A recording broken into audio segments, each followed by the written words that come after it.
يا حامل القرآن قد خصك الرحمن بالفضل والتيجان والروح والريحان يا حامل القرآن. نحمدہ و نصلی علی رسولہ الکریم، اما بعد، فاعوذ باللہ من الشیطان الرجیم، بسم اللہ الرحمن الرحیم۔ حامیم تنزیل من الرحمن الرحیم، کتاب فصلت آیاتہ قرآنا عربیا لقوم یعلمون بشیرا ونذیرا فاعرض اکثرهم فهم لا یسمعون۔ صدق اللہ العظیم۔ رب اشرح لی صدری ویسر لی امری واحلل عقدۃ من لسانی یفقہوا قولی واجعل لی وزیرا من اہلی آمین یا رب العالمین۔ پیج 34 ہے، فصل 4.17۔ علم کی مجلس میں داخل ہونے کے آداب۔ وَيَدْخُلَ عَلَى الشَّيْخِ قَامِلَ الْخِصَالِ، اور شاگرد کو چاہیے کہ استاذ کے پاس مکمل آداب کے ساتھ جائے۔ متنظفاً بما ذکرناہ فی المعلم، صاف ستھری حالت میں ویسے جیسے ہم نے معلم کے بارے میں بیان کیا۔ متطہراً، پاک ہو کر، مستعمل للسواک، مسواک استعمال کر کے۔ فارغ القلب من الامور الشاغلہ، اور دل کو تمام مشغولیات سے خالی کر کے۔ پہلی چیز تو انہوں نے صفائی ستھرائی سے متعلق کہی کہ انسان ایسے حلیے اور ایسی حالت میں پڑھنے جائے کہ اس کے دائیں بائیں جو باقی بیٹھے ہوئے لوگ ہیں ان کو تنگی نہ ہو۔ تو پسینے سے بھرا ہوا ہے آدمی اور اسمیل ہے، اور پھر بھی وہ اسی حالت میں پڑھنے چلا گیا تو وہ اپنے ساتھ ساتھ دوسروں کو بھی اذیت دے گا۔ جیسے جمعے کی نماز یا ویسے نماز میں بھی کہا گیا نا کہ جب لوگوں نے مجمع میں جانا ہے تو وہ پھر مسواک کر کے جائیں اور ایسی چیز نہ کھا کے جائیں جس سے منہ میں اسمیل پیدا ہوتی ہو۔ دوسری بات جو انہوں نے کی ہے وہ بڑی اہم ہے، اور وہ ہے کہ دل کو مشغول کرنے والے معاملات سے خالی کر کے۔ آج کل تو میں تو امام نووی 7ویں صدی ہجری میں یہ بات کر رہے ہیں، تو یہ دور بھی آنا تھا جس دور میں ہم جی رہے ہیں، اور پتہ نہیں ہم مستقبل والوں کے ساتھ بیچاروں کے ساتھ کیا ہونا ہے کہ ایک انسان کے ذہن میں 100 قسم کے مسئلے پھنسے ہوئے ہیں، اور اسی حالت میں جب وہ پڑھنے آتا ہے تو توجہ ہی نہیں ہوتی کلاس کی طرف، کیا پڑھا جا رہا ہے، کیا بتایا جا رہا ہے، اور جسے آپ کہتے ہیں نا اٹینشن سپین ہی نہیں رہا جی، اب 3 منٹ ہے، 5 منٹ ہے۔ تو ایک کرنے کا کام یہ بھی ہے کہ بس جو ایسے کام ہے جس کا زندگی میں کوئی زیادہ لینا دینا نہیں، ان کو زندگی سے نکال دیا جائے تاکہ تھوڑا سا ذہن پہ بوجھ کم ہو۔ وَأَلَّا يَدْخُلَ بِغَيْرِ اسْتِئْذَانٍ، اور بغیر اجازت کے داخل نہ ہو۔ اور مشغولیات سے خالی کرنے میں یہ بھی شامل ہے کہ آپ جو بھی یہ حضرت موبائل صاحب ہیں ان کو بھی وائبریشن پہ بھی نہ کریں، بلکہ ان کو کیا کریں، سائلنٹ کر دیں۔ تو بہت ہی ریئر چانسز ہوتے ہیں کہ انسان کو ایسی ایمرجنسی لاحق ہو جائے گی جس ایمرجنسی میں 1 گھنٹے بعد بھی اس نے موبائل دیکھا تو بہت بڑا نقصان ہو جائے گا۔ ہم نے نا بعض کو اپنے اوپر زیادہ طاری کیا ہوا ہوتا ہے، کبھی کبھی ہوتا ہے نا کہ جی وہ ایمرجنسی ہوگی تو کہ بھائی میں اڑ کے جاؤں گا، میں یہاں بیٹھا ہوں، کوئی ایمرجنسی ہوگی، میں اڑ کے تو نہیں جا سکتا نا۔ تو جو ایمرجنسی ہونی ہے وہ ہو جائے گی، اور مجھے جب بھی اطلاع ملی مجھے یہاں سے جانا ہوگا۔ تو اتنا انسان کا مسئلہ نہیں تھا، یہ موبائل آج 10-15 سال پہلے آئے نا، اس سے پہلے تو انسان کے پاس یہ ذرائع بھی نہیں تھے، تو اس وقت کیا انسان کو غم لاحق نہیں ہوتے تھے یا مجبوریاں نہیں ہوتی تھی۔ اتنا اپنے اوپر سوار نہیں کرنا چاہیے کہ میں نے اگر موبائل سائلنٹ کر دیا اور میں نے 1.5 گھنٹے بعد موبائل نکال کے دیکھا اور مجھے کوئی ایسی خبر ملی تو کیا ہوگا، تو مطلب وہ گھنٹہ پہلے بھی مل جاتی تو میں کچھ بھی نہیں سکتا تھا پھر بھی۔ تو لہٰذا موبائل بندہ ایسے کر دے کہ بس اس کو بریک میں دیکھے یا کلاس ختم ہونے کے بعد دیکھے۔ وَأَلَّا يَدْخُلَ بِغَيْرِ اسْتِئْذَانٍ، اور یہ کہ بغیر اجازت کے داخل نہ ہو۔ یہ اس وقت کی بات ہے جب جو استاذ ہوتے تھے وہ ایسے ریگولر کوئی کلاسز کا نظام نہیں تھا، بلکہ ایک استاذ ہیں وہ موجود ہیں اور کوئی ان کے پاس پڑھنے چلا گیا تو اب اگر وہ ڈائریکٹلی چلا گیا ہو سکتا ہے وہ اپنے کسی کام میں مشغول ہوں تو وہ ان کے لیے تکلیف کا باعث ہو۔ آج اس کا جو ایک پہلو باقی ہے وہ یہ ہے کہ ظاہر ہے جیسے ادارے ہیں وہاں پہ مختلف اساتذہ پڑھاتے ہیں، تو پڑھانے کے علاوہ بھی ہو سکتا ہے وہ کسی دفتری کام کے لیے ویسے کسی کام کے لیے بیٹھے ہوں، تو بعض لوگوں نے اپنا جدی پشتی حق سمجھا ہوا ہوتا ہے کہ وہ جب بھی چاہیں چلے جائیں اور جا کے بیٹھ جائیں اور وہ گپ شپ شروع کر دیں۔ اب ٹھیک ہے وہ کوئی پہنچا ہوا آدمی نہیں ہے، وہ بھی انسان ہے، لیکن اس کی ذمہ داریاں بھی تو ہو سکتی ہیں نا۔ یعنی اب بعض کا تو ہو سکتا ہے ایک ایسا ضروری کام کرنا ہے کہ بس آدھا گھنٹہ ہی ہے اس کے لیے، اور بندہ آگے بیٹھا ہے اور اس نے آدھے گھنٹے میں اس کو سمیٹنا ہے، اور ساتھ ایک صاحب ہی آ کے بیٹھ گئے، ہاں جی کیا حال چال ہے، یہ وہ آگے پیچھے کی اور سنائیں جی۔ اور کیا سنائیں, ٹھیک ہے نا, آپ جو کام کرنا ہے وہ تو کرنے دیں. تو لہٰذا اس چیز کا خیال ان جگہوں پہ کرنا بہت ضروری ہے جہاں جو پڑھانے والے ہیں ان کی پڑھانے کے علاوہ اور انتظامی ذمہ داریاں بھی ہیں, کہ ہو سکتا ہے ایک بندہ آ کے بیٹھ جائے. یعنی ایک وقت تو ایسا تھا جب یہ بصیرہ نیا نیا بنا, تو مجھے کچھ لوگوں کے ساتھ یہ تجربہ بھی ہوا کہ انہوں نے صبح 10 بجے مجھے کال کی کہ ہم بصیرہ کے باہر کھڑے ہیں. تو میں نے کہا جی کھڑے رہیں, میں کیا کروں. تو ان کو لگا کہ جیسے میں رات سوتا بھی بصیرہ میں ہی ہوں, صبح آنکھ بھی میری ادھر ہی کھلتی ہے, اور میں جیسے 24 گھنٹے چوکیداری کرتا ہوں یہاں. یعنی انڈرسٹوڈ سمجھا ہوا ہے کہ بس ہم جب دل کرے گا اٹھ کے آ جائیں گے, اور ایک بندے کو ادھر بصیرہ میں ہونا چاہیے. کہ میں تو نہ, میرا گھر الگ ہے, میں کہیں اور رہتا ہوں, ٹھیک ہے, اور بھی میری زندگی کے کام ہیں. تو یعنی بس یہ سمجھنا کہ ایک بندہ ادھر بیٹھا ہے اور وہ فارغ ہے, اس کا کوئی کام نہیں ہے, جب مرضی اس کے پاس چلا جائے, کوئی بندہ جا کے بیٹھ جائے. تو کئی لوگ پھر مروت میں نہیں بول پاتے, اور وہ نہیں بتا پاتے کہ بھئی میرا اس وقت ضروری کام ہے اور وہ میں نے پورا کرنا ہے. تو لہٰذا ادب کیا سکھایا گیا, ادب یہ سکھایا گیا کہ اجازت. اچھا اجازت یہ ہوتی, میں آ جاؤں جی, اب یہ تھوڑی اجازت ہے. اگلا کہے گا نہیں نہ آؤ, یہ تو نہیں ہوگا, ٹھیک ہے نا. تو اس سے پوچھا یہ جائے گا, اور اس کا جو صحیح ادب ہے وہ یہ ہے کہ اگر تو آپ کا واقعی کو بڑا ارجنٹ معاملہ ہے تو آپ انہیں کہیں جی ایک بہت ضروری کام ہے, لیکن اگر آپ کے پاس وقت ہو تو ٹھیک ہے, ورنہ میں بعد میں بھی آ سکتا ہوں. اگر آپ کہیں گے میں آ جاؤں تو بہت ہی کم چانس ہے کہ کوئی کہے نہیں جی نہ ہو میں بزی ہوں. زیادہ تر تو بندہ کہے گا جی یہ بس آ جائیں بیٹھ جائیں, اور بیٹھ کے آپ کہیں گے آپ بزی تو نہیں تھے. اب آپ بیٹھ گئے ہیں, آپ اگلا بزی تھا یا نہیں تھا کیا فرق پڑتا ہے. تو صحیح طریقہ یہ ہے کہ یعنی جو اجازت لینے والا ہے وہ اگلے کو یہ کمفرٹ دے کہ اس کو نہ کرنے کے تمام وجوہات دے دے, تاکہ اگر واقعتاً وہ مصروف ہے تو وہ نہ کر سکے. مثلا جیسے ایک بندہ کہتا ہے کہ جی میں مثلا اگر آپ گپ شپ کے لیے گئے ہیں تو آپ کہتے ہیں کہ بھئی میرا کوئی ضروری کام نہیں ہے, اگر بالکل آسانی سے فرصت ہو بتائیے گا, میں بعد میں بھی آ سکتا ہوں, یا میں ابھی ادھر ہی ہوں, میں 1 گھنٹہ ادھر ہی ہوں, تو میں بعد میں آ جاؤں گا, آپ اپنا کام مکمل کر لیں. تو یا آپ یہ کہہ دیں کہ بھئی اگر آپ کا کوئی ضروری کام ہے تو میں کل بھی آ سکتا ہوں. تو اس کا مطلب کیا ہے کہ اگلے کو آپ نے مارجن دے دیا. آپ اگر اس کو ضروری کام ہے تو وہ کہہ دے گا ہاں میں ذرا بزی ہوں, آپ بعد میں آ جائیں. تو یا جیسے بعض اوقات ہوتا ہے وہ آگے آ بھی جائے گا کہ یعنی پتہ ہوتا ہے ایک بندے کو اجازت لینے کی ضرورت ہی نہیں, اس کو پتہ ہے کہ ایک بندہ کام کر رہا ہے اور وہ بزی ہے بہت زیادہ. تو اب آپ اسے جا کے کہ جی میں آ جاؤں, تو کہے گا جی آ جاؤ, کیا کر سکتے ہیں. وَأَلَّا يَدْخُلَ بغیر استئذان, اور یہ کہ بغیر اجازت کے داخل نہ ہو, اذا کان الشیخ فی مکان یحتاج فیہ الی استئذان, جبکہ استاد ایسی جگہ ہو جہاں اجازت کی ضرورت ہے. نارمل کلاس میں اجازت لینے کی ضرورت نہیں, یہ جو ہمارے یہاں ہوتا ہے نا کہ سر میں آئی کم ان, اس کی بات امام نووی نہیں کر رہے. وہ تو انڈرسٹوڈ ہے کہ ایک مجلس پڑھنے کی ہے تو پڑھنے کے لیے لوگ بیٹھے ہوئے ہیں. ہاں یہ ضرور ہے, جیسے ہم نے بعض اساتذہ کو دیکھا ہے تو ان کا یہ طریقہ ہوتا تھا کہ وہ وقت پورا ہوتا ہی نا وہ کہتے ہیں کنڈی لگا دو بھائی, بس اب جو ہے جس نے آنا ہے وہ باہر ہی بیٹھے.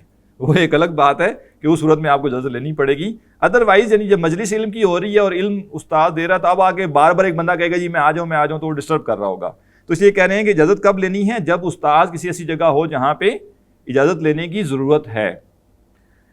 وَأَن يُسَلِّمَ عَلَى الْحَاضِرِينَ إِذَا دَخَلَ, اور یہ کہ جب داخل ہو تو سب حاضرین کو سلام کرے. وَيَخُصَّهُ دُونَهُم بِالتَّحِيَّةِ, اور استاد کو خاص کر کے سلام کرے.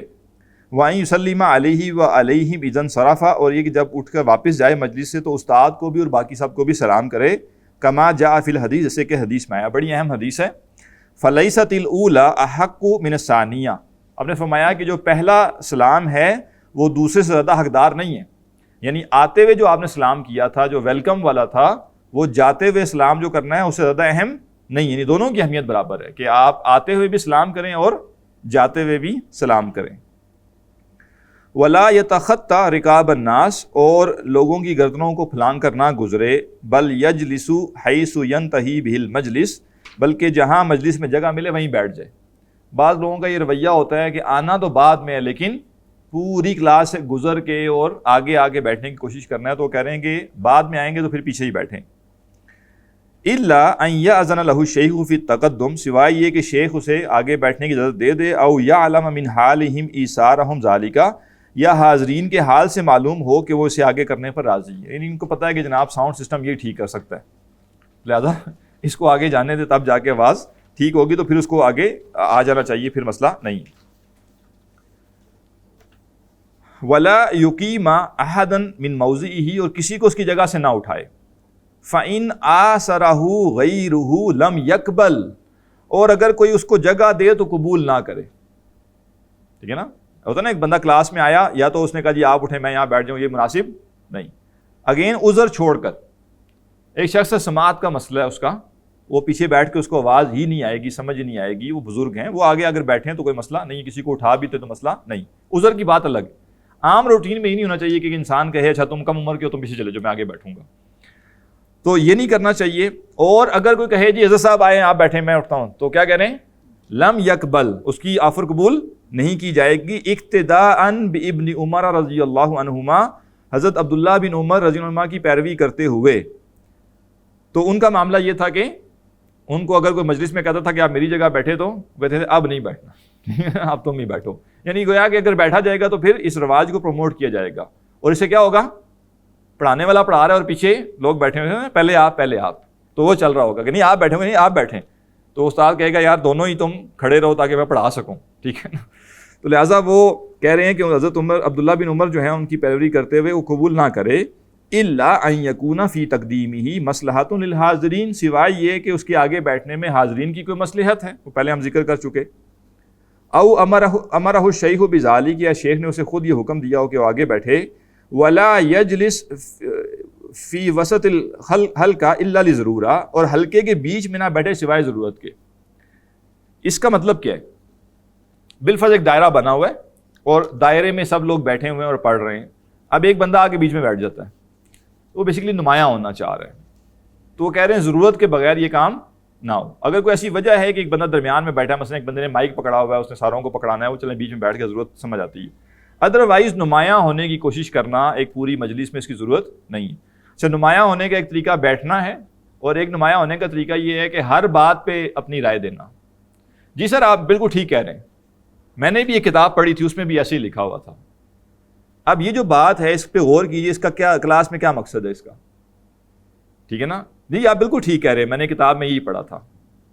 تو یہ بیسیکلی بتانا ہے کہ میں ہوں بھائی، مطلب وہ بھی ہے اور میں بھی بیٹھا ہوں بیچ میں کلاس میں. تو ایسی کوئی حرکت کرنا جو اپنے آپ کو نمایاں کرنے کے لیے ہو کلاس میں، اس سے بھی بچنا چاہیے. سوال ضرور کریں لیکن وہ سوال ہونا چاہیے. ولا یجلس بین صاحبین بغیر اذنہما، اور دو لوگوں کے درمیان ان کی اجازت کے بغیر نہ بیٹھے. اس کو پتہ ہے کہ دو لوگ ساتھ بیٹھتے ہیں تو بیچ میں نہ گھس کے بیٹھے، ان کو الگ نہ کرے. وَإِن فَسَحَ لَهُ قَعَدَ وَضَمَّ نَفْسَهُ، اور اگر وہ اس کو جو ہے وہ جگہ دے دیں، اس کے لیے کشادگی پیدا کر دیں، بیٹھنے کے لیے اس کو جگہ دے دیں، تو پھر بیٹھ جائے اور اپنے آپ کو ان کے ساتھ ملا کر بٹھا لے. اگلی فصل ہے 4.18، ساتھیوں کے ساتھ ادب کا معاملہ. وَيَنبَغِي أَيْضًا أَن يَتَأَدَّبَ مَعَ رِفْقَتِهِ وَحَاضِرِي مَجْلِسِ الشَّيْخِ، اور اپنے ساتھیوں کے ساتھ اور جو مجلس ہے شیخ کی اس کے جو باقی حاضرین ہیں ان کے ساتھ ادب کے ساتھ پیش آئے. فَإِنَّ ذَلِكَ تَعَدُّبٌ مَعَ الشَّيْخِ، کیونکہ یہ بھی دراصل شیخ کا ادب ہے. یعنی استاذ کے ادب میں سے یہ ہے کہ استاذ کی مجلس کے جو لوگ ہیں ان کے ساتھ بھی ادب سے پیش آنا. جیسے ہمیں پتہ چلتا ہے کہ یہ فلاں شخص جو ہے یہ ہمارے استاذ کا کوئی ریلیٹیو ہے تو ہم اس کو رسپیکٹ دیتے ہیں نا، اس تعلق کی بنیاد پہ، نسبت کی بنیاد پہ.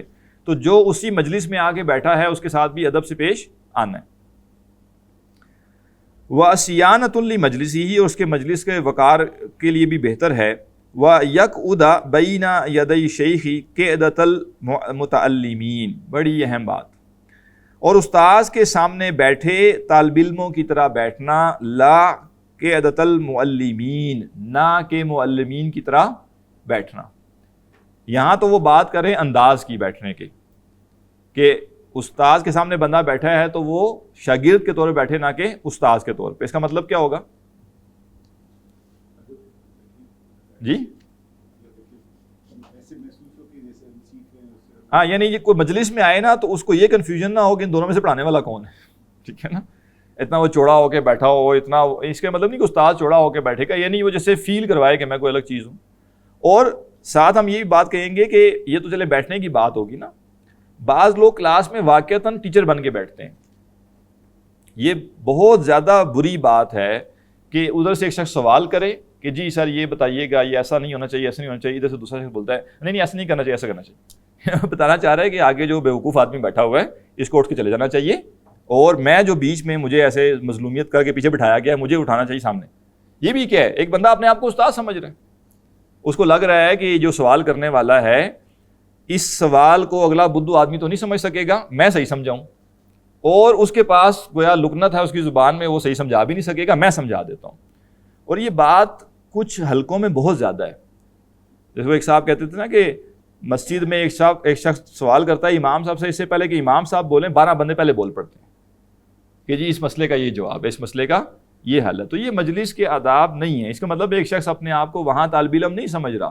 ہونا یہ چاہیے کہ جب ایک شخص سوال کرے تو دوسرا شخص انتظار کرے کہ استاد اس کو کیا جواب دے گا.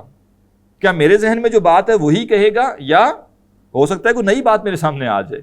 لیکن جب وہ کہتا ہے نہیں میں تمہیں بتا دیتا ہوں اس کا جواب کیا، اس کا مطلب ہے وہ بتا رہا ہے کہ بھئی استاد کو پتہ ہونا ہو مجھے پتہ ہے اور میرے پاس علم کامل ہے. تو استاد کے سامنے انسان بیٹھے تو شاگرد کے طور پہ بیٹھے، اور یہ بات پیچھے گزر چکی ہے کہ کس کے سامنے بیٹھنا ہے، شاگرد بن کے کس کے سامنے بیٹھنا ہے، استاد کے سامنے. استاد کون؟ ہر ایرا غیرہ نہیں. انہوں نے پہلی بنیاد یہ باندھی تھی کہ استاد آپ نے دیکھ بھال کے طے کرنا ہے. اگر آپ کو لگ رہا ہے کہ جس کے ساتھ آپ بیٹھے ہوئے ہیں وہ استاد ہونے کے قابل نہیں، پھر بیٹھے کیوں ہیں؟ پھر اٹھ کے چلے جائیں اور کسی استاد کو ڈھونڈیں. اور اگر آپ نے اس لیے مجلس میں بیٹھے کہ آپ نے طے کر لیا یہ استاد ہے، تو پھر شاگرد بن کے بیٹھیں. یہ دو کام اکٹھے نہیں ہو سکتے کہ آپ کہیں جی یہ جو بندہ ہے اس کو آتا جاتا کوئی نہیں ہے، اور ساتھ میں آپ کلاس میں بیٹھے ہوئے ہیں. پھر آپ اٹھ کے چلے جائیں اور آپ ڈھونڈیں وہ استاد جس کے سامنے آپ ایز اے شاگرد بیٹھ سکیں. وَلَا يَرْفَعْ صَوْتَهُ رَفْعًا بَلِيغًا مِنْ غَيْرِ حَاجَةٍ، اور بغیر ضرورت کے اپنی آواز بلند نہ کرے. تو کلاس میں جن لوگوں کو جن چڑھ جاتا ہے بعض نا، سوال کم ہوتا ہے اور بندہ جذباتی زیادہ ہوا ہوتا ہے، تو وہ کہہ رہے ہیں کہ بغیر ضرورت کے اپنی آواز بلند نہ کرے. ضرورت کیا ہوگی؟ وہ پیچھے ایک بندہ بیٹھا ہوا ہے، اب وہ بیچارہ دھیمی آواز میں بات کرے گا، سوال ہی نہیں پہنچے گا. لیکن ایک بندہ سوال کرتے کرتے اتنا جذباتی ہو جائے کہ استاد سے بھی اس کی آواز بلند ہو جائے. استاد تو اس لیے اونچا بول رہا ہوگا کہ پوری مجلس کو سنانا ہے، شاگرد نے تو سوال کرنا ہے. اس کا مطلب ہے کہ اب اس نے ادب کے دائرے کو وہ پیچھے چھوڑ دیا، آگے بڑھ گیا ہے وہ. ولا یضحک، اور نہ ہنسے. ولا یکثر الکلام، ایک ہے نا کہ استاذ نے ایسی بات کی ہے کہ سب ہنس رہے ہیں، اس میں مذائقہ نہیں ہے. ایک ہے استاذ پڑھا رہا ہے اور ایک بندہ ہنس رہا ہے. اب پڑھانے والا کیا سمجھے گا کہ یا تو میرے منہ پہ کوئی لطیفہ لکھا ہے جو اس کو نظر آ گیا ہے، یا یہ لوگ آپس میں لگے ہوئے ہیں. دونوں صورتوں میں اس بندے کو عجیب ہی لگے گا نا کہ میں پڑھا رہا ہوں اور میں ایک سیریس بات کروں، ایک بندہ بیٹھا ہوا ہنس رہا ہے. لہذا نہ ایسی حرکتیں کرنی چاہیے بچوں والی، اور نہ یعنی غیر سنجیدگی کا مظاہرہ کرنا چاہیے. باقی استاد اگر ایسی بات کرے گا جو مزاح والی ہے تو اس میں مذائقہ نہیں. ولا یکثر الکلام من غیر حاجت، اور بلا ضرورت زیادہ بات نہ کرے. تو کسی بھی کلاس میں انسان وہی زیادہ سیکھتا ہے جو سنتا زیادہ ہے اور غور زیادہ کرتا ہے. سوال کرنا پسندیدہ ہے لیکن بلا وجہ سوال کرنا پسندیدہ نہیں. یعنی اپنا حق سمجھنا کہ میں نے ہر بات میں سوال. بعض لوگ ہوتے ہیں جیسے وہ زیر زبر پیج پہ بھی سوال شروع کر دیتے ہیں. اچھا یہ لفظ ایسے نہیں ہونا چاہیے تھا، یہ لفظ ایسے نہیں بولنا چاہیے تھا، اس کے کیا معنی ہوں گے، اس لفظ کے کیا معنی ہوں گے. اب کہ وہ بار بار بولنا چاہ رہے ہیں. کچھ لوگوں کو جیسے وہ بولنے کی اتنی عادت ہوتی ہے کہ وہ چپ نہیں رہ سکتے. تو وہ کہہ رہے ہیں کہ کلاس میں بیٹھا ہوا شخص ہے، حاجت کے ساتھ بول سکتا ہے، ضرورت ہے سوال کرے، لیکن زیادہ فوکس سننے پہ اور غور کرنے پہ ہونا چاہیے. ولا یعبس بیدہ ولا بغیرہا، اور نہ ہاتھ سے کھیلے اور نہ کسی اور چیز سے. ولا یلتفت یمینا ولا شمالا، اور نہ دائیں بائیں بلا وجہ جھانکے. بل یکون متوجہا الی الشیخ، بلکہ اس کی پوری توجہ استاد کی طرف ہونی چاہیے. مصغیا الی کلامہ، اس کی کلام کو غور سے وہ سن رہا ہو. اگلی فصل ہے شیخ کے بہترین وقت میں علم حاصل کرنا اور علم کے لیے صبر کرنا. وَمِمَّا يَتَأَكَّدُ الْاِعْتِنَاءُ بِهِ، اور جن باتوں پر خاص توجہ دینی چاہیے ان میں سے ہے اللہ یقرأ علی الشیخ فی حال شغل قلبہ، کہ استاذ کے پاس اس وقت نہ پڑھنے جائے جس وقت اس جو استاذ ہے اس کا دل مشغول ہو. وَمَلَلِهِ وَرَوْئِهِ وَغَمِّهِ، یا اکتاہٹ کی حالت ہو یا خوف کی حالت ہو یا غم کی حالت ہو. وَفَرَحِهِ وَعَطَشِهِ وَنُعَاسِهِ وَقَلَقِهِ، اور خوشی اور پیاس اور نیند اور بے چینی کی حالت. وَنَحْوِ ذَلِكَ، اور اس طرح کی دیگر کیفیات. اب دیکھیے ہمارے اسلاف کے علم میں برکت کیوں تھی. یعنی آج کون یہ غور کرتا ہے کہ میں نے جب پڑھنا ہے تو یہ تو دور کی بات ہے کہ استاذ کس کنڈیشن میں ہے، یہاں تو یہ ہے کہ اپنا بھی نہیں پتا. یعنی جو فریش ٹائم ہے اس ٹائم ہم نے ذرا ضروری کام کرنے ہیں، اور جو ہم سارے یہاں بیٹھے ہوئے ذرا تھکا ہوا وقت ہے اور انسان کی انرجی لو ہو چکی ہوتی ہے. تو یہاں تو وہ علم کا یہ ادب بیان کر رہے ہیں کہ استاد سے آپ نے پڑھنا ہے نا، تو آپ وہ وقت چوز کریں جس میں وہ آپ کو بیسٹ اپنا دے سکے. اور وہ کون سا وقت ہوگا؟ وہ وقت وہ ہوگا جس میں اس کا دل بہت مشغول نہ ہو، مطلب آپ اس کے بہت زیادہ مصروف وقت کے اندر جا کے پڑھنا چاہیں گے تو وہ کاموں میں الجھا ہوا ہوگا. اسی طرح اگر آپ کو لگتا ہے کہ وہ تھکا ہوا ہے، اکتاہٹ ہے، تو روک دیں، مطلب ان کو کہہ دیں بے شک کہ آپ آرام کرنا چاہتے ہیں کر لیں. اور اسی طرح جو ہے اگر وہ کسی غم کی حالت میں ہے یا جیسے بہت زیادہ خوشی کی حالت میں، تو خوشی کی حالت میں کیوں نہیں پڑھنا؟ جی خوشی کی حالت میں کیوں نہیں پڑھنا؟ اگلے بندے کو انجوائے کرنے دے بھائی، ٹھیک ہے نا. تو کبھی کبھی بندے کو خوشی کا موقع ملتا ہے اور آپ اس کے پاس کتاب لے کے پڑھنے کو پہنچ جائیں. اچھا اس میں نا یہ چیز بھی نظر آتی ہے کہ پہلے جو پڑھنے والے تھے ان میں شوق کتنا ہوتا تھا. ایسی ہم نے روایات سنی ہوئی ہیں واللہ عالم کی سطح اتھینٹک اور یقیناً اتھینٹک ہوں گی کہ ایک استاد جو ہے وہ گائے کو لے کے نکلا ہوا چرانے کے لیے اور شاگرد ساتھ ساتھ چل رہے ہیں، اور وہ گائے بھی چرا رہا ہے اور وہ ساتھ میں ان کو پڑھا بھی رہے. اور یہ ایسا نہیں ہے کہ یہ کوئی مطلب ابس بات ہے، ایسا بالکل ایسا ہوتا تھا. تو اس کی وجہ کیا تھی؟ اب یہ نہیں کہ استاد نے بلایا ہوا ہے کہ آؤ، شاگردوں میں اتنا شوق ہے پڑھنے کا کہ وہ کہہ رہے ہیں کوئی نہیں جی آپ اپنا کام کر رہے ہیں کریں. استاد صاحب جا کے جو ہے نا فصل کاٹ رہے ہیں، شاگرد بھی ساتھ لے کے پہنچ گئے فصل بھی کاٹ رہے ہیں، ساتھ میں سوال بھی کرتے چلے جا رہے ہیں اور اپنی باتیں بھی ڈسکس کر رہے ہیں. بلکہ جیسے کہا جاتا نا کہ ایک عالم تھے، ان کو جیسے یعنی قید کیا گیا کنویں میں، مطلب 20-30-40 فٹ گڑھا کھود کے زمین میں، اس میں ان کو ڈال دیا گیا اور بس اوپر سے ان کو کھانا پینا دے دیا جاتا تھا، جیسے آج کل نظر بند کیا جاتا ہے ویسے ان کو یہ سزا دی گئی جو قرآن تھا اس زمانے کا. تو شاگرد جو ہوتے تھے وہ آگے وہ کنویں کے اوپر ایسے بیٹھ جاتے تھے اور وہ استاد صاحب نیچے کنویں میں بیٹھے ہوئے واز پڑھا رہے ہیں. تو ایسا ہوتا تھا، ایسا یہ کوئی یعنی بہت زیادہ انہونی باتیں نہیں. اس کا مطلب ہے پڑھنے والوں کو بہت شوق تھا. بلکہ ایسے واقعات بھی موجود ہیں کہ علم حدیث حاصل کرنے کے لیے ایک شخص چل کے ایک علاقے سے دوسرے علاقے جا رہا ہے، اور جیسے ہی وہ وہاں پہنچ رہا ہے تو وہ دیکھ رہا ہے کہ جن سے حدیث پڑھنی تھی ان کو تو گھر میں نظر بند کر دیا گیا، بادشاہ نے ان کو نظر بند کر دیا گھر میں، اور سختی سے ممانعت ہے، کوئی ان کے پاس پڑھنے نہیں آ سکتا. تو انہوں نے اپنا حلیہ جو ہے وہ ایک بھکاری کا بنا لیا، اور جا کے انہوں نے دروازہ کھٹکایا ان کا. وہ اندر سے باہر نکلے اور کہا کہ میں بھکاری نہیں ہوں، میں پڑھنے آیا ہوں، لیکن مجھے پتا چلا یہاں یہ سچویشن چل رہی ہے تو میں آپ کے پاس آیا کروں گا، آپ کوئی تھوڑا سا مجھے کچھ دے دیا کریں ایسے جیسے بھکاری کو دیا جاتا ہے، لیکن اس میں آپ نے 2-4 منٹ لگانے ہیں اور اتنی دیر میں آپ نے مجھے 1-2 احادیث بتا دینی ہے. اور وہ پورا دن گزارتے تھے اور پھر وہ شام کو آ کے ان کے دروازے پہ کھٹکا کے بھکاری بن کے 2-4 منٹ وہاں کھڑے ہوتے تھے اور ان سے 1-2 احادیث سن کے پھر چلے جاتے تھے. تو یہ ایسا ہوا ہے، ہمارے اسلاف میں یہ کام ہوا ہے. تو اس لیے وہ کہہ رہے ہیں کہ استاذ کے ایسے وقت کا انتخاب کیا جائے پڑھنے کے لیے جو اس کی بیسٹ یعنی بیسٹ صلاحیتیں اس کی اس وقت یوز ہو سکتی ہوں. مما یشق علیہ، اور وہ وقت جو استاد پہ گراں گزرے اس میں نہ ہو. او یمنعہ من کمال حضور القلب والنشاط، یا وہ وقت جو دل کی پوری یکسوئی اور توجہ میں مانے ہو. گویا امام نووی کہہ رہے ہیں کہ صبح کی کلاسوں کا بندوبست کیا جائے، ٹھیک ہے نا. دوسرے لفظوں میں، کھلے لفظوں میں امام نووی کہہ رہے ہیں کہ یہ جو شام کی کلاسیں ہیں اس میں وہ بات نہیں ہے جو بات صبح کی کلاسوں میں ہے. وَأَن يَغْتَنِمَ أَوْقَاتَ نِشَاطِهِ، اور یہ کہ استاذ کی تر و تازگی کے وقت کو غنیمت جانے. وَمِنْ آدابِهِ، اور اس کے آداب میں سے ہے أَن يَتَحَمَّلَ جَفْوَةَ الشَّيْخِ وَسُوءَ خُلُقِهِ. بڑی پیاری بات اب آنے والی ہے کہ شاگرد سے بھی یہ توقع کی جاتی ہے کہ کچھ اس کا کیلیبر ہونا چاہیے. بالکل ہی ہر لحاظ سے گیا گزرا اور بے ظرف آدمی وہ پڑھ بھی نہیں سکتا، وہ کچھ حاصل نہیں کر سکتا. لہذا وہ کہہ رہے ہیں کہ شاگرد کے آداب میں سے یہ ہے کہ وہ استاذ کی سختی اور بد اخلاقی کو برداشت کرے. استاذ کا یہ کام ہے کہ وہ بہترین اخلاق والا ہو، شاگرد کا یہ کام نہیں ہے کہ وہ استاذ سے یہ توقع کرے کہ اس سے کوئی غلطی نہ ہو. دونوں کے لیے معاملات الگ الگ، رہنمائی الگ الگ ہے. شاگرد نے جب طے کر لیا کہ یہ استاد قابل ہیں، ماہر ہیں، نیک آدمی ہیں، سب اوکے ہے، اس نے پڑھنا شروع کر دیا، لیکن اس کو یہ پتہ ہونا چاہیے یہ سب کچھ ہے، معصوم نہیں ہے، یہ ہیں پھر بھی انسان، ان کو غصہ بھی آ سکتا ہے، یہ مس بیہیو بھی کر سکتے ہیں. آج کل جیسا ایک تصور بنایا جاتا ہے نا کہ استاد ہوتے ہوئے مس بیہیو کیسے کیا. اگر ایک بندے کی روٹین ایسی ہے پھر غلط ہے، وہ پھر اس کو الاؤ نہیں. ایک بندہ روز بدتمیزی کر کے کلاس میں پڑھا رہا ہے، وہ بندہ صحیح نہیں ہے، اسے نہیں پڑھنا چاہیے. لیکن ایک بندے سے سال میں ایک دفعہ تھوڑا سا آپ کہہ لیں زیادتی بھی ہو گئی، اس نے غصے میں زیادہ سختی بھی کر دی، تو یہ پاسبل ہے کیونکہ وہ انسان ہے، وہ اس سے آپ معصومیت کا تقاضا نہ کریں۔ تو ایسی سچویشن میں وہ کہہ رہے ہیں کہ شاگرد کا کام بنتا ہے کہ وہ استاد کی سختی اور بد اخلاقی کو برداشت کرے، وَلَا يَصُدَّهُ ذَلِكَ عَنْ مُلَازَمَتِهِ، اور یہ چیز اسے استاد کی صحبت سے روکے نہ۔ تو آج شاگرد اتنے زیادہ نازک ہو چکے ہیں نا کہ اگر کوئی شخص پڑھاتے ہوئے تھوڑا سا غصہ کر دے نا شاگرد پہ، تو اگلے دن میں نے نہیں آنا جی پڑھنے۔ کیوں نہیں آنا؟ یہ دیکھیں جی انہوں نے غصہ کیا میرے اوپر، تو بھئی آپ پہ مطلب لالی پاپ لے کے آئے نا بیٹھ کے پڑھیں، پتہ چلے کہ یہ بالکل کاکا سا ہے، منا ہے، اس کو کچھ بھی نہیں کہا جا سکتا۔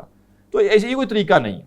اور یہ چیز آپ دیکھیں گھروں میں آ گئی ہے کہ باپ نے ڈانٹا کیوں ہے جی، مطلب باپ ہے اور اسے ڈانٹا کیوں ہے۔ تو اتنا زیادہ لاڑ اور اتنا زیادہ نازک بننا یہ بھی صحیح نہیں ہے۔ اور ہم قطعاً اس چیز کے وہ نہیں کہہ رہے کہ استاد کو چاہیے کہ روز وہ کھری کھری سنائے، استاد کے کرنے کا کام نہیں ہے، وہ پیچھے انہوں نے کہہ دیا اس کو اپنی اولاد کی طرح لے کے چلے، لیکن بہرحال وہ انسان ہے اور کہیں نہ کہیں اس کا پارا بھی ہائی ہو سکتا ہے، تو وہ برداشت کرے۔ وَاعْتِقَادِ کَمَالِهِ، اور اس کا جو کمال کا اعتقاد تھا نا کہ یہ استاد میرے کمال ہیں اپنے علم میں، یہ اس کا اعتقاد ٹوٹے نہ اس ایک ایونٹ کی وجہ سے جو کہ ایک ایسا ایونٹ ہو جائے۔ وَيَتَأَوَّلَ أَفْعَالَهُ وَأَقْوَالَهُ، اور استاذ کے ان اقوال اور افعال کی تعویل کرے۔ وہاں استاد کو کیا کہا تھا کہ اگر شاگرد ایسا کرے تو استاذ کہے کہ ہاں پریشان ہوگا، تنگی میں ہوگا، یہ ہوگا وہ ہوگا۔ یہاں شاگرد کو کہہ رہے ہیں کہ اگر استاذ نے مس بہیو کر دیا تو وہ تھوڑا سا اپنے آپ کو خود ہی کوئی وجہ سمجھایا، وہ کہے نہیں شاید آرام نہ کیا ہو، شاید تھکے ہوئے ہوں، ٹھیک ہے نا، ہو سکتا ہے بہت زیادہ مصروف رہے ہوں، کوئی ہو سکتا ہے زندگی میں کوئی پریشانی چل رہی ہو جس وجہ سے انہوں نے یہ کر دیا۔ نہ کہ یہ بندہ سوچنا شروع انہوں نے کیا کیسے، ان کو سمجھ نہیں آتی، اتنا پڑھ لکھ کے ان کو پتہ نہیں چلا، یہ نہیں کرنا چاہیے۔ وَيَتَأَوَّلَ أَفْعَالَهُ وَأَقْوَالَهُ، اور ان کے اقوال اور افعال کی تعویل کرے۔ الَّتِي ظَاهِرُهَا الْفَسَاد، کون سے اقوال اور افعال جن کا ظاہر فساد ہے، تعویلات صحیحہ، ان کی صحیح تعویلات کرے۔ نہیں ٹھیک ہے، بظاہر لگ رہا ہے کہ انہوں نے بہت سختی کی ہے لیکن میرے بھلے کے لیے کی ہوگی، یا میں نے اتنی بے ادبی کر دی ہوگی، یا ہو سکتا ہے طبیعت ٹھیک نہ ہو، شوگر ہائی ہوا ہوا ان کا، ٹھیک ہے نا، کوئی نہ کوئی مسئلہ ہوا ہوا ہو۔ فَمَا يَعْجِزُ عَنْ ذَلِكَ إِلَّا قَلِيلُ التَّوْفِيقِ، بڑی پیاری بات کر رہے ہیں، وہ کہہ رہے ہیں اس سے عاجز نہیں آتا مگر کم توفیق والا، او ادیم ہو، یا جس کے پاس توفیق ہو ہی نہ۔ وہ شاگرد جو چاہے کہ مجھے بالکل بچوں کی طرح، کاکوں کی طرح پڑھایا جائے اور ایک دفعہ اس کے اوپر سختی ہو جائے اور وہ کلاس چھوڑ کے چلا جائے، وہ کہہ رہے ہیں کہ یہ اس کا مطلب ہے کہ یا اس کے پاس توفیق تھی نہیں یا بہت تھوڑی سی تھی، ادروائز یعنی اتنا زیادہ اس کے لیے انرجی نہیں لگتی، بندہ برداشت کر لیتا ہے۔ وَإِن جَفَاهُ الشَّيْخ، اور اگر شیخ اس کے ساتھ سختی کرے، ابتدأ ہوا بالاعتذار، تو شاگرد کا کام بنتا ہے کہ وہ معذرت میں پہل کرے، ٹھیک ہے، سختی کر رہے ہیں استاذ اور شاگرد کو پتہ ہے کہ استاد سختی کر رہے ہیں اور اس کے دل میں یہ بات ہے کہ استاد نے غلط کیا، لیکن وہ کیا کرے، عذر کرنے میں پہل کرے، وہ کہے جی معذرت، میں نے نامناسب بات کہہ دی ہوگی، میں نے آپ کو غصہ دلا دیا، میں معافی چاہتا ہوں۔ وَأَظْهَرَ، اور یہ ظاہر کرے، ان ذنب لہو، کہ غلطی اس کی تھی، والعتب علیہ، اور ملامت بھی اسی پر ہونی چاہیے۔ کیوں یہ سب کچھ کرے؟ بڑی پیاری بات، مومن کی ایک خوبی یہ ہوتی ہے کہ وہ اپنے الٹیمیٹ گول پہ ہمیشہ نظر رکھتا ہے اور وہ اس کو مس نہیں کرتا۔ الٹیمیٹ گول کیا ہے؟ فَذَلِكَ أَنْفَعُ لَهُ فِي الدُّنْيَا وَالْآخِرَةِ، یہ استاد کا اس میں کوئی فائدہ نہیں ہے، فائدہ کس کا ہے؟ اس شاگرد کا۔ وہ کہہ رہے ہیں یہ اس لیے کہ یہ چیز اس کے دنیا اور آخرت میں نفع کے لیے بہت مفید، اس کو دنیا اور آخرت میں بہت فائدہ ہوگا اس رویے کی وجہ سے اگر وہ یہ اپنائے گا۔ وَأَنْقَى لِقَلْبِ الشَّيْخِ، اور استاذ کے دل کو صاف رکھنے والا بھی۔ اب یہ بڑا ایک پیارا اسلوب ہے، استاد نے سختی کی، شاگرد نے کہا سر میں معذرت چاہتا ہوں، میری غلطی ہے، میں نے آپ کو غصہ دلا دیا، تو استاذ ہی ہے نا، غصہ اس کو تھوڑی دیر کے لیے تو آئے گا لیکن کیا ہوگا، ایک وقت میں ٹھنڈا تو ہوگا۔ جب ٹھنڈا ہوگا تو وہ کیا سوچے گا کہ میرا شاگرد کتنے اچھے اخلاق والا ہے، سختی میں نے کی اور معذرت وہ کر رہا تھا، تو بات پازیٹیوٹی کی طرف جائے گی آگے۔ اور اگر ایسا ہوا کہ استاذ نے ایک سنائی اور آگے سے شاگرد نے بھی ایک سنا دی، تو پھر تو وہ عداوت ہوتی ہے نا، پھر تو دونوں طرف یہ ہوگا کہ اس نے ایسے کیسے کیا، اس نے ایسے کیسے کیا۔ تو یہ عام روٹین میں بھی ایسے ہی ہونا چاہیے کہ معاملے کو ختم کیا جائے، اور جہاں آپ کو پتہ ہے کہ دو لوگوں کے ساتھ رہنے سے ان کو فائدہ ہی ہونا ہے، تو وہ چھوٹے چھوٹے ایشوز کو خرابی کی بنیاد نہ بننے دیں۔ وقت قالو، اور اہل علم نے کہا، من لم یصبر علی ذل التعلیم، جو تعلیم کی ذلت پر صبر نہ کرے. اور یہاں ذلت سے مراد یہ نہیں ہے کہ استاد کو گالم گلوچ کرے گا یا استاد اسے مارے گا. یعنی ذل کہتے ہیں عربی میں، ذلل کہتے ہیں، ذلل کہتے ہیں نرم ہونے کو، سافٹ ہونے کو. ٹھیک ہے. تو جو شخص علم حاصل کر رہا ہے اسے پتہ ہونا چاہیے کہ وہ ایک ایسی پوزیشن میں ہے جہاں اس کو کچھ نہ کچھ ہو سکتا ہے ناانصافی یا زیادتی یا کچھ چیزیں برداشت کرنی پڑ جائیں یا اسے سفر کرنا پڑ جائے. جیسے کسی بھی کمپنی میں جو ہائر اوپر لوگ بیٹھے ہوتے ہیں ان کے پاس ظلم کرنے کا اختیار زیادہ ہوتا ہے یا زیادہ فائدے حاصل کر لیتے ہیں. جو نیچے ہوتے ہیں وہ ان کو زیادہ سختیاں برداشت کرنی پڑتی ہیں. تو جو علم حاصل کرنے چلا ہے اس کو پتہ ہونا چاہیے کہ وہ اصل میں کچھ حاصل کرنے جا رہا ہے تو قربانی بھی اس کو زیادہ دینی پڑے گی. تو جو شخص چاہتا ہے کہ بس سکون سے بیٹھے بٹھائے بغیر کچھ برداشت کیے مجھے علم حاصل ہو جائے، اور جیسے اب یہ ہم نے نظارے دیکھے ہوئے نا کہ کلاس میں پہنچے اور بس ہمت کر کے ایک دن کلاس میں ٹائم پہ پہنچ گئے، استاد لیٹ ہے تو آپ بیٹھے ہوئے دیکھ رہے ہیں کہ استاد لیٹ آ گئے جی، پتہ نہیں جی ہم اتنی دیر سے بیٹھے ہیں، پتہ نہیں کلاس ہونی ہے نہیں ہونی. اب ان کو بے چینی ہوئے جا رہی ہے. کیوں بے چینی ہو رہی ہے بھائی؟ بیٹھ جائیں. دنیا میں 100 جگہوں پہ جا کے لائنوں میں ہم کھڑے ہو جاتے ہیں، ذلت برداشت کر لیتے ہیں. وہاں تو ہم یہ نہیں کرتے نا. انٹرویو کے لیے جائیں گے جواب کے لیے تو کیا ہوگا، 3 گھنٹے بٹھایا جاتا ہے. بیٹھتے ہیں کہ نہیں بیٹھتے؟ کیوں؟ فائدہ ہے، تنخواہ ملے گی، جاب مل گئی تو کام ہوگا. تو علم حاصل کرنے آئے ہیں تو اتنا زیادہ لاڈلے بن کے نہ آئے بندہ کہ وہ کہے جی بالکل ناپ تول کے سب چیزیں پوری ہونی چاہیے، چائے بھی ٹھنڈی نہیں ہونی چاہیے، اور بالکل بجلی بھی میں جنریٹر بھی لگا ہوا ہو، اے سی بھی صحیح چل رہا ہو. تھوڑا بہت برداشت کرنا ہے، کبھی گرمی بھی برداشت کرنی پڑے گی، کبھی وقت تھوڑا سا اوپر ہو جائے گا. ٹھیک ہے نا، کبھی 10 بجے بھی چھٹی ہو سکتی ہے. ٹھیک ہے نا. تو یہ ساری چیزیں کیا ہے، یہ برداشت کرنی چاہیے. من لم یصبر علی ذل تعلیم، جو تعلیم کی ذلت پر صبر نہ کرے، بقیہ امورہ فی امایۃ الجہالہ، تو وہ اپنی ساری عمر جو ہے وہ جہالت کی تاریکی میں گزارتا ہے. اٹھ کے جہاں بھی جائے گا علم تو چاہے گا کہ وہ قربانی دے، اور وہ کہے گا قربانی میں نے نہیں دینی، پھر علم نہیں آئے گا، پھر جاہل رہے گا. ومن صبر علیہ، اور جس نے علم حاصل کرنے کے لیے صبر کیا، آل امرہ الی عز الآخرۃ والدنیا، اس کا معاملہ دنیا اور آخرت کی عزت پر منتہا ہوگا. یعنی ایٹ دی اینڈ اس کو دنیا میں بھی اللہ تعالیٰ عزت سے نوازے گا اور آخرت میں بھی. ومنہ الاثر المشہور، اور اسی سے متعلق ایک اثر ہے جو بڑا مشہور ہے، عن ابن عباس رضی اللہ عنہما، حضرت عبداللہ بن عباس رضی اللہ عنہما سے مروی ہے، ظللت طالبا فعززت مطلوبا. یہ جملہ جو ہے نا آسان سے الفاظ ہیں، کوشش کریں یہ راسخ کر لیں ذہن میں. اور میں آپ کو زیادہ تو تجربہ نہیں ہے لیکن جتنا تجربہ ہے میں کہہ سکتا ہوں کہ یہ بالکل 100% بات ایسے ہی ہے. حضرت عبداللہ بن عباس اپنے بارے میں کہہ رہے ہیں، ظللت طالبا، میں نے طالب علم ہوتے ہوئے ذلت اختیار کی یعنی عاجزی اختیار کی، فعززت مطلوبا، تو میں نے مطلوب بن کر عزت پائی.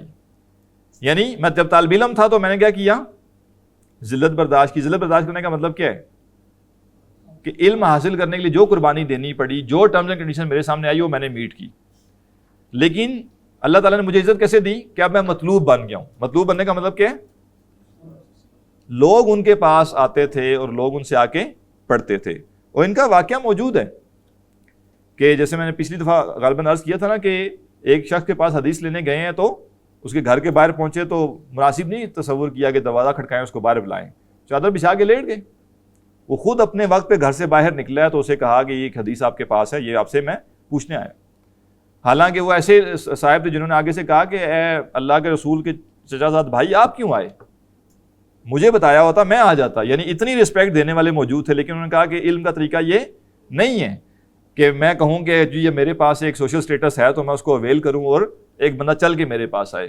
تو اگر اللہ کے نبی صلی اللہ علیہ وسلم کے کزن ہوتے ہوئے وہ علم کے لیے سفر کر رہے ہیں اور قربانی دے رہے ہیں تو ہر بندے کا یہ کام ہے جس نے علم حاصل کرنا ہے کہ وہ قربانی دے. اور ایک چیز بڑی اہم ہے کہ مطلب یہ اب ظاہر امام نووی نے یہاں نہیں لکھا ہوا لیکن میں یہ عرض کروں گا کہ علم میں جو برکت ہے اس کی کئی بنیادیں ہیں جس سے علم میں برکت پیدا ہوتی ہے. لیکن ان میں سے ایک بنیاد جو ہے وہ اساتذہ کا ادب اور اساتذہ کی خدمت. اور خدمت سے مراد یہاں کوئی فائنینشیل خدمت نہیں مراد لی جا رہی. کیا خدمت ہو سکتی ہے اساتذہ کی؟ اہل علم کی کیا خدمت ہوگی جی؟ کیا آسانی پیدا کریں گے؟ پراڈو ہیں کس کا؟ نہیں، اساتذہ کی اصل خدمت ہے ان کے علم کے شعبے میں. کہ علم کے شعبے میں دیکھا جائے کہ وہ جو کام کرنا چاہتے ہیں کیا خدمت ہو سکتی ہے۔ بعض ایسے اساتذہ بھی ہوتے ہیں جو چھوٹے چھوٹے آپ کہیں ٹیکنیکل کاموں میں لگے ہوئے ہیں، مثلا ایک استاذ ہے وہ ہاتھ سے لکھتے ہیں پھر وہ ٹائپ کرتے ہیں بیٹھ کے، تو شاگردوں کا کام بنتا ہے اگر کسی کو یہ پتہ ہے، ظاہر ہے جب وہ قریب ہو کے بیٹھے گا تعلق ہوگا تو اس کو پتہ چل جائے گا، تو وہ کہے جی مجھے دے میں ٹائپ کر دیتا ہوں۔ مطلب استاذ کی خدمت کا مطلب یہ نہیں ہوتا کہ آپ اس کو کوئی کھلائیں پلائیں یا آپ اس کو یعنی آپ کہیں کہ مادی فائدے، یہ خدمت نہیں ہے۔ وہ ٹھیک ہے، یعنی شاگرد کا کام ہے کہ اگر اس کو لگتا ہے ڈویبل ہے فیزیبل ہے وہ کرے، اور عام طور پہ استاذ قبول ہی نہیں کرے گا، وہ ایک الگ بات۔ لیکن یہ چیز کہ جو علمی کام استاذ کر رہا ہے اس استاذ کے علمی کام کے ساتھ شامل ہونا، تو یہ ماضی میں تو ایسا ہوتا تھا کہ اساتذہ جو ہیں وہ جو بھی علمی کام کر رہے ہوتے تھے شاگرد ان سے پوچھتے رہتے تھے، اور وہ چاہتے تھے کہ اب مثلا ایک استاذ ہے وہ ترجمہ کرنا چاہ رہے ہیں کسی ایک کتاب کا یا کسی ایک ٹیکسٹ کا، وہ کہتے تھے ہمیں دیں جی، ہم آپ کو بیسک ترجمہ لکھ کے دے دیتے ہیں تاکہ آپ کا وہ والا وقت بچ جائے، آپ اس کو ریویو کر لیجئے گا، تو ایک علمی خدمت ہے وہ زیادہ بہتر طریقے سے ہو جائے گی۔ اب یہ ہے کہ ماشاءاللہ ہر بندہ خود سٹار بننا چاہتا ہے اس وقت، یقین کیجئے میں یہ کوئی ہوا میں باتیں نہیں کر رہا۔ اور اچھا مجھے یہ افسوس ہوتا ہے کہ ایک ہونا کہ میں کہوں جی وہ 1965 میں جب میں پڑھا کرتا تھا تو یہ تھا، اور 2025 میں حالات بدل گئے ہیں، پھر تو بات کچھ اور ہو۔ لیکن 15 سال کے اندر جو میں فرق دیکھ رہا ہوں وہ یہ ہے کہ ہم جب پڑھتے تھے تو ہمیں تو ذہن میں یہ تصور بھی نہیں تھا کہ ہم کوئی پڑھائیں گے اور ہمیں کو پڑھانے کو دے گا اور یہ سب ہوگا۔ ہم تو اساتذہ سے پوچھتے تھے بتائیں کیا کرنا ہے، مثلا میرے استاد ان سے میں نے پوچھا کہ جی کیا کرنا چاہیے، انہوں نے کہا یار یہ کتاب ہے الاتقان، اس کے جتنے ترجمے ہیں نا سارے مشکل ہیں، تو میں چاہتا ہوں کہ اس کا کوئی آسان ترجمہ ہو جائے۔ تو میں نے کہا اگر میں کوشش کروں، انہوں نے کہا بسم اللہ کرو، کر کے مجھے دکھانا، میں اس میں بہتری کروں گا۔ تو میں نے وہ کتاب لے کے اس پہ کام کرنا شروع کر دیا۔ آج کل تو ماشاءاللہ یہ ہے کہ شاگرد جو ہے وہ کہتا ہے کہ یہ سال بھی پورا کرنے کی ضرورت نہیں ہے، جلدی سے 4 باتیں مجھے آ جائیں اور اس کے بعد میں کیمرہ لوں اور میں بیٹھ کے شروع ہو جاؤں۔ تو یہ روش جو ہے اس سے علم دن بدن پست ہوتا چلا جا رہا ہے۔ کہاں وہ بندہ جو 20 سال استاد کے ساتھ لگا ہوا ہے اور وہ استاد کو اسسٹ کر رہا ہے، اور کہاں یہ کہ ایک شخص ابھی کورس بھی پورا نہیں کرنا چاہتا اور وہ یہ چاہتا ہے کہ میں سٹار بن جاؤں کوئی اور پہلے میں پڑھانا شروع کر دوں۔ تو ایسا ہوا ہے کہ ایک کورس ہوا، کورس ہونے کے بعد کسی بڑے استاذ کو ہم نے بلایا اور ہم نے ان کا پروگرام رکھا، اور میں نے کوئی اسٹوڈنٹس تھے ان کو بتایا کہ بھائی یہ بڑے استاذ آ رہے ہیں، انہوں نے کہا میری تو اپنی کلاسیں ہیں، یعنی ان کے پاس مزید پڑھنے کا وقت نہیں ہے کیونکہ ان کی اپنی کلاسیں ہیں، یعنی وہ اتنے مصروف ہیں کہ 1 سالہ کورس کرنے کے بعد اب ان کی کلاسیں اتنی قیمتی ہیں کہ اب وہ مزید یعنی کہ استاذ لاہور سے چل کے یہاں آ جائیں گے، وہ کہیں گے نہیں میری تو اپنی کلاس۔ تو اس سے پھر کیا بونے در بونے پیدا ہوتے ہیں۔ تو یہ مناسب روش نہیں ہے، صحیح روش یہ ہے، اور میں تو آج بھی یہ سمجھتا ہوں کہ میں اگر کوئی کام کر رہا ہوں، تدریسی کام کر رہا ہوں یا کوئی بھی کام کر رہا ہوں، اگر مجھے میرے استاذ کہیں گے کہ آ کے میرا یہ فلاں کام کر دو، میں یہ چھوڑوں گا اور میں اس کو ترجیح دوں گا۔ اور یہ خیالی بات نہیں ہے، میں نے ایک دفعہ اپنے استاد سے جا کے کہا بھی، یہ بصیرہ بن چکا ہوا تھا، کام ہو رہا تھا سارا، ان سے میں نے کہا کہ دیکھیں آپ نے علم کے لیے 20-25 سال لگائے ہیں، تو اب آپ انتظامی کاموں میں الجھے رہے ہیں، تو اس کی تو کوئی وجہ سمجھ نہیں آتی مجھے۔ ہاں یہ ہے کہ ہم نے اتنا وقت نہیں لگایا ہوا، لہٰذا اگر آپ نے کوئی علمی کام کرنا ہے ہمیں بتائیے، انتظامی کام آپ نے جو بتانا ہے وہ ہمیں بتا دیجیے، ٹھیک ہے نا، کرسیاں سیدھی کرنی، سارے کام کرنے ہیں، ساؤنڈ سسٹم سیدھا کرنا ہے، یہ ہم کریں گے، آپ علمی کام کریں۔ اور ان کو میں نے یہاں تک کہا کہ اگر آپ کہیں گے تو میں وہاں سے پنڈی سے سب چھوڑ کے میں ادھر لاہور آ جاؤں گا۔ تو وہ ٹھیک ہے، ایک استاد ہوتا ہے، وہ دیکھتا ہے کہ دین کا فائدہ کس چیز میں زیادہ ہے یا کیا کرنا چاہیے، لیکن میں عرض یہ کرنا چاہ رہا ہوں کہ یہ جو ایک چھوٹا پن آ گیا نا آج کے دور میں، کہ استاد بس ایک سیڑھی ہے، اس سے 1 سال پڑھ کے اور پھر انسان کہے کہ اب میں سٹار بن جاؤں، تو ایسا سٹار جو ہے نا وہ پھر کسی کام کا نہیں ہے۔ مقام وہی ہوتا ہے جو آپ بغیر تگ و دو کے آپ کو اللہ تعالیٰ عطا کرے۔ ان تگ و دو سے مراد یہ کہ آپ وہ مقام پانے کے لیے کچھ نہ کریں، آپ محنت کریں، دین کی خدمت کریں، اور اللہ تعالیٰ آپ کو ایک مقام دے دے، برکت اسی میں۔ ورنہ آج آپ دیکھیے نا بولنے والے تھوڑے ہیں، یعنی پچھلے جتنے ادوار گزرے اس میں اتنے بولنے والے نہیں ہوتے تھے کہ سننے والے ہوتے تھے، آج سننے والا کوئی نہیں ہے، بولنے والے بہت ہیں، ہر بندہ بولنا چاہتا ہے، ہر بندہ لکھنا چاہتا ہے، ٹھیک ہے نا، پڑھنے والا کوئی نہیں ہے، سننے والا کوئی نہیں ہے۔ تو یہ جو ہے زللت طالباً فعززت مطلوباً۔ پھر ایک اور میں بات عرض کرنا چاہوں گا کہ یہ جو علم کا سلسلہ ہے نا، ٹھیک ہے یہ کورس 1 سال کا سارا اپنی جگہ بات ہے، ہم یہ نہیں کہہ رہے کہ ساری زندگی کورسز کرنے ہیں، لیکن یہ پتہ ہونا چاہیے کہ جو علم کا سلسلہ ہے یہ دہائیوں پر مبنی ہوتا ہے۔ ماضی میں اسلاف میں مجھے کوئی ایک بندہ اٹھا کے دکھائیے کہ جس نے 1-2 سال کسی سے علم حاصل کیا ہو اور پھر بات آگے بڑھ گئی ہو۔ 10 سال 15 سال 20 سال 25 30 سال لوگ اپنے استاذ کے انڈر رہتے تھے، کتابیں تک لکھ دیتے تھے لیکن ہوتے کسی استاد کے انڈر تھے. تو یہ ایک ایسا کام نہیں، یہ تو آج کا ایک آرٹیفیشل دور پیدا ہو گیا ہے کہ بس ایک ڈگری کر لی اس کے بعد نکل کے سارا کچھ ہو گیا.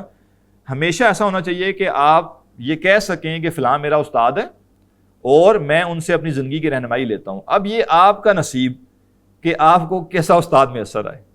اور اس معاملے میں خیر الحمدللہ رشک ہی کرتا ہوں لوگوں پر کہ یعنی آپ سے ہمارا معاملہ کچھ بہتر، ٹھیک ہے نا. یعنی ہمیں ایسے اساتذہ الحمدللہ میسر آئے ہیں کہ جن کے اوپر ہم رشک کر سکتے ہیں کہ اللہ تعالیٰ نے ہمیں ایسے بڑے اساتذہ دیے ہیں. اور کوشش کرنی چاہیے کہ ایسے ہی اساتذہ ہوں، یعنی علمی طور پہ رسوخ رکھنے والے اور ایک محنت کیے ہوئے اور قربانی دیے ہوئے لوگ وہی اساتذہ ہوں.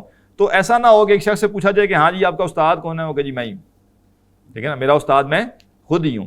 یا اسے پوچھا جائے آپ کا استاد کون ہے، فلاں ہے، ان سے آخری دفعہ کب ملے تھے، کوئی 3-4 سال تو ہو گئے، ٹھیک ہے نا. اس کا مطلب ہے استاد نہیں ہے آپ کے، جن سے سالوں آپ نہیں ملے، ان سے رابطے میں نہیں ہیں، ان سے رہنمائی نہیں لے رہے، وہ آپ کے استاد نہیں. وہ ونس انہوں نے کبھی آپ کو پڑھایا ہوگا لیکن استاد کا مطلب یہ نہیں ہوتا. تو وہ کہہ رہے ہیں کہ ذللت طالباً، میں نے طالب علم ہوتے ہوئے ذلت برداشت کی، فعززت مطلوباً، تو میں نے مطلوب بن کر عزت پائی. وقد احسن من قال، اور کیا ہی خوب ہے جس نے یہ کہا، من لم یذق طعم المذلہ ساعتاً، جس نے علم حاصل کرتے ہوئے کچھ دیر ذلت کا ذائقہ نہ چکھا، قطع الزمانہ بأسرہ مذلولاً، تو ساری زندگی وہ پھر ذلت کے ساتھ ہی گزارے گا. کچھ وقت یہ گزرتا ہے انسان کا جس میں انسان کو ذرا عاجزی اختیار کرنی پڑتی ہے، قربانی دینی پڑتی ہے، بچنا پڑتا ہے، عاجز ہونا پڑتا ہے، اور پھر اللہ تعالیٰ جب اس کو مقام عطا کرتا ہے تو پھر سینکڑوں ہزاروں لوگ اس کے پاس کھنچے چلے آتے ہیں. اور جو اس پروسیس سے نہیں گزرا ہوا نا، اس کے پاس اگر ہزاروں لوگ آ بھی جائیں گے تو جو خود کچھ نہیں پا سکا وہ باقیوں کو کیا دے گا، ٹھیک ہے نا. جو خود کچھ اچیو نہیں کر سکا اس سے باقیوں کو کوئی فیض ملنے والا نہیں. حدیث میں واضح ہو گیا نا کہ قیامت سے پہلے علم اٹھا لیا جائے گا، اور ساتھ بتا دیا علم کیسے اٹھایا جائے گا کہ اللہ تعالیٰ علماء کو اٹھا لے گا. اور ایون قرب قیامت سے متعلق جو روایات ہیں نا، اس میں یہ بات بہت پرومیننٹ کر کے بیان کی گئی ہے کہ جو جاہل لوگ ہوں گے وہ سربراہ بنیں گے، وہ اوپر آئیں گے، اور بونے لوگ جو ہوں گے نا وہ ان کی بات سنی جائے گی. تو یہ ایک قیامت کی نشانیوں میں سے ایک نشانی ہے. اور اب ایسے ہی ہے، یعنی بندہ شاطر ہونا چاہیے، اس کو بولنا اچھا آنا چاہیے. یا بولنا اچھا آتا ہے، یا اس کے پاس ویڈیو کوالٹی بہت اچھی ہے، یا بیک گراؤنڈ میوزک بہت اچھا ڈالتا ہے، ٹھیک ہے نا، یا اس کے پاس لطیفے بہت اچھے ہیں، یا وہ لوگوں کو لڑتا، یعنی کوئی سنسنی ہونی چاہیے اس کے پاس. جدید میڈیا کے جو اصول ہیں ان میں سے کوئی ایک چیز کسی کے پاس ہوگی وہ کامیاب ہے آج کے دور میں. علمی شخص کامیاب نہیں، ٹھیک ہے نا. یا سنسنی پھیلا سکتے ہوں آپ، مشرق و مغرب کے سارے معاملات جوڑ کے آپ بتائیں کہ کل یہ ہو جائے گا، پرسوں انڈیا یہ کرے گا، اس کے بعد امریکہ یہ کرے گا، پھر اسرائیل یہ کرے گا. ایک لوگوں کو آج یہ مسئلہ چاہیے. یا پھر جیسے وہ آپ بتائیں کہ قیامت جو ہے وہ 2035 میں آنی ہے، ٹھیک ہے نا، اس طرح کی آپ چیزیں کریں، پھر لوگ آپ کو بہت وہ کریں گے. یا دوسروں کی عزتیں اچھالیں، یہ سب سے پاپولر ٹرینڈ ہے آج کل کا، ٹھیک ہے نا. یا آپ لوگوں کو جو ہے وہ غافل کریں ہنسی مذاق کے ذریعے، ہر وقت ہنسی، یہ آج کا پاپولر ٹرینڈ ہے. تو وائرل ہونے والی کوئی چیز آپ میں ہونی چاہیے، ٹھیک ہے نا. وائرل ہونے والا وائرس ہوگا تو کام چلے گا، ورنہ نہیں. تو علمی لوگ واقعتاً اب لگ رہا ہے کہ جیسے کم ہوتے چلے جا رہے ہیں.